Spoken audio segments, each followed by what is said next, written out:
Bismillahirrahmanirrahim. Assalamu alaikum. How are you, dear students? Dear students, today we will discuss determination of relative atomic mass by mass spectrometry. तो ये आज हमारा topic होगा mess spectrometry की मदद से हम किस तरह से रिलेटिव एटॉमिक मास को फाइंड आउट कर सकते हैं. Before going to discussion about the mass spectrometry, first we will discuss about the mass spectrometer. What is mass spectrometer? कि मैस स्पेक्ट्रोमीटर क्या है? ये ऐसा एक डिवाइस है, इंस्ट्रूमेंट है that is use to determine the exact masses of isotopes as well as relative abundance.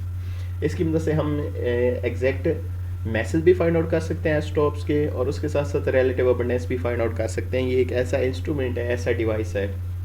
इसी तरह से अब अगर हमें मैस स्पेक्ट्रोमेट्री की तरफ के मैस स्पेक्ट्रोमेट्री क्या है, तो ये वो टेक्निक होगी that is use to determine the exact masses of isotopes. By the help of mass spectrometry we can find out relative abundance as well as empirical formula. तो इसकी मदद से हम relative abundance को भी find out कर सकते हैं और empirical formula को भी find out कर सकते हैं. अब अगर हम आ जाएं इसके प्रिंसिपल की तरफ के, what is the principle of mass spectrometry? In this technique, first sample is volatilized, then ionized and separated on the basis of m/e. सबसे पहले क्या किया जाएगा, इसमें जो भी गिवन सैंपल होगा, हो सकता है वो लिक्विड स्टेट में हो या सॉलिड स्टेट में हो, तो उसको वेपर्स में कन्वर्ट किया जाता है. फिर उसको आयोनाइज किया जाएगा हाई एनर्जी बीम की मदद से.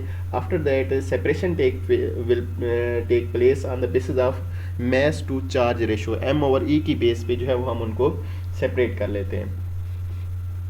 अगर टाइप्स हम देखते हैं मैस स्पेक्ट्रोमीटर की, तो इसकी 3 टाइप्स डिस्कस की गई हैं. फर्स्ट जो है उसमें एस्ट्रन्स मैस स्पेक्ट्रोग्राफ है. अगर हम इसको डिफाइन करें, it is the instrument that is use to identify the isotopes on the basis of atomic masses. तो एटॉमिक मैसेज की बेस पे आइसोटॉप्स को आइडेंटिफाई करने के लिए जो इंस्ट्रूमेंट यूज़ किया जाता है that is known as Aston's mass spectrograph. Second हमारे पास सेकंड वन जो है Dempster's mass spectrometer, that was use to identify the elements that exist in solid state. जो एलिमेंट्स सॉलिड स्टेट में एग्जिस्ट करते थे उनकी आइडेंटिफिकेशन के लिए डेम्प्टर्स मैस स्पेक्ट्रोमीटर को यूज़ किया जाता है. Third one is the modern spectrograph. Modern spectrograph में क्या होता है, इसमें सेम प्रिंसिपल होगा, लेकिन जो आयंस होंगे that are transfer to the detector. Detector will produce minute current and that current is amplified by the help of amplifier. After that the strength of current will be recorded by the help of recorder, and strength of current will give us information about the relative abundance. तो जितनी उसकी strength होगी, वो current की जो strength है वो हमें रिलेटिव अबंडेंस के बारे में बताएगी कि रिलेटिव अबंडेंस कितनी है. तो मॉडर्न स्पेक्ट्रोग्राफ में जो है ये थोड़ी सी जो है वो एडवांसमेंट इसमें शामिल की गई है. अब इस टेक्निक की जो मैस स्पेक्ट्रोमेट्री टेक्निक है उसमें कौन कौन से स्टेप्स इन्वॉल्व हैं वो हम वन बाय वन डिस्कस करेंगे. उसमें सबसे पहले फर्स्ट ऑफ ऑल जो है वो है हमारे पास vaporization. In this step sample is converted into vapours. इसमें सैंपल जो है वो वेपर्स में कन्वर्ट किया जाएगा and the pressure of vapour is kept very low. This is very important point कि जो वेपर्स होंगी उनका प्रेशर बहुत ही कम रखा जाता है, 10⁻⁶ to 10⁻⁷ torr. After that ionization of the vapors take place by the help of high energy beam. हो सकता है वो एक्सरेज हों, इलेक्ट्रॉन की बीम हों, उनकी मदद से जो हमारे पास वेपर्स प्रोड्यूस हुए हैं, जो वेपर्स हैं उनकी आयोनाइजेशन की जाएगी और उनको पॉजिटिव आयन में कन्वर्ट किया जाएगा.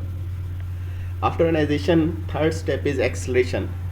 जो हमारे पास पॉजिटिवली चार्ज आयन प्रोड्यूस हुए थे उनको एक्सलेट किया जाता है by the help of electric field. Electric field apply करेंगे और उसमें 500 to 2000 वोल्ट जो है वो अप्लाई किए जाते हैं उनको एक्सलेट करने के लिए. स्पीड अप किए जाएंगे, एक्सलेट किए जाएंगे.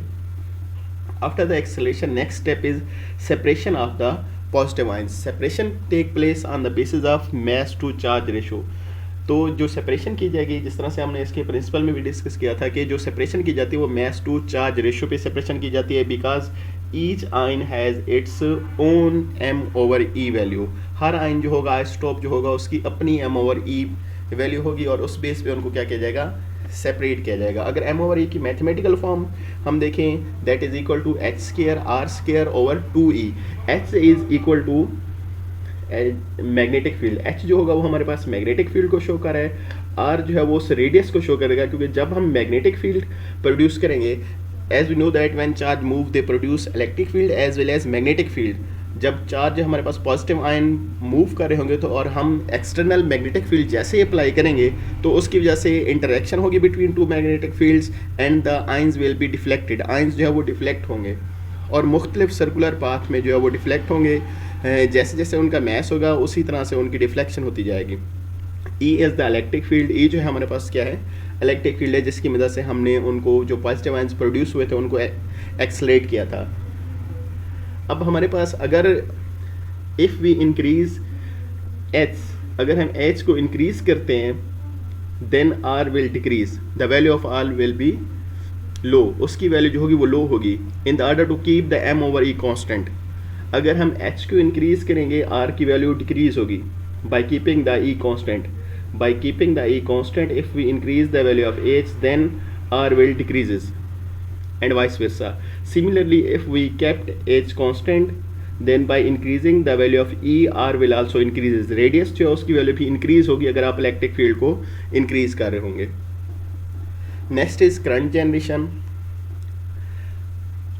जैसे ही एनालाइजर से होके हमारे पास जो आयंस होंगे मूव करेंगे टुवर्ड्स इलेक्ट्रोमीटर और आयन कलेक्टर या उसे हम डिटेक्टर भी कह सकते हैं, जाके डिटेक्टर के साथ जैसे ही आयंस स्ट्राइक करेंगे तो वो माइन्यूट सा करंट प्रोड्यूस करेगा और उसकी स्ट्रेंथ हम मेजर कर लेते हैं। स्ट्रेंथ जैसे ही मेजर करेंगे तो हमारे पास रिलेटिव अबंडेंस आ जाएगी कि किस किस तरह से जो है वो हमारे पास किसकी कितनी रिलेटिव अबंडेंस आ रही है, उस तरह से वो हम स्ट्रेंथ से मेजर कर सकते हैं। जो मॉडर्न स्पेक्ट्रोग्राफ है जिस तरह से हमने कहा है कि उसमें जो माइन्यूट करंट होगा उसको एम्पलीफायर की तरफ भेजा जाएगा, एम्पलीफायर जो होगा उस रिजल्ट को हमारे पास एम्पलीफाई कर देगा।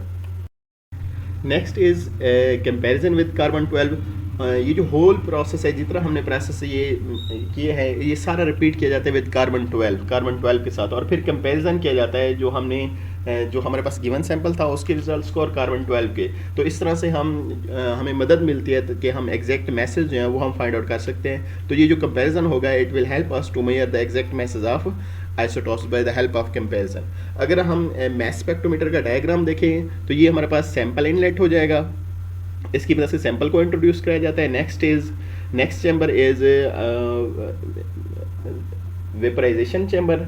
वो वेपराइजेशन चैम्बर होगा, उसमें फिलामेंट की मदद से जो सैंपल है उसको वेपर्स में कन्वर्ट किया जाता है। फिर आयनाइजेशन के बाद ये नेगेटिवली चार्ज ग्रेड है क्योंकि हमारे पास पॉजिटिव आयंस प्रोड्यूस होंगे आफ्टर आयनाइजेशन, तो जो नेगेटिवली चार्ज ग्रेड है उन पॉजिटिव आयंस को नेगेटिवली चार्ज ग्रेड एक्सलेट करेगी, अट्रैक्ट करेगी और इस तरह से वो एक्सलेट होंगे। After that they pass through the slits S1 and S2, इस तरह से वो S1 और S2 से पास होंगे। After that analyser will rotate them in a circular path. जो हमारे पास आयंस आ रहे हैं, पॉजिटिवली चार्ज आयंस आ रहे हैं, उनको सर्कुलर पाथ में रोटेट करेगा and will separate them on the basis of M over E, जिसके M और E की वैल्यू जैसे जैसे बढ़ती जाएगी वैसे वैसे वो डिफ्लेक्ट होते जाएंगे। तो इस तरह से उनको जो है वो अलग अलग से जो है उनको सेपरेट कर दिया जाएगा। अब हमारे पास जो रिजल्ट आता है, जिस तरह से वो जो ग्राफ आता है उसे हम मैस स्पेक्ट्रम का नाम दे देते हैं।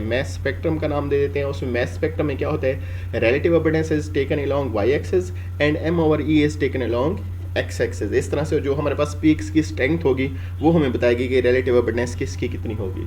तो ये थोड़ा सा हमारे पास इसके बारे में था मैस स्पेक्ट्रोमेट्री के बारे में। और जिस तरह से मैंने कहा है कि मैस स्पेक्ट्रोमेट्री की मदद से ना सिर्फ हम एटॉमिक मास को फाइंड आउट कर सकते हैं बल्कि हम रिलेटिव अबंडेंस को फाइंड आउट कर सकते हैं, और रिलेटिव अबंडेंस अगर हमें मिल जाए तो हम एम्पिरिकल फार्मूला को भी फाइंड आउट कर सकते हैं।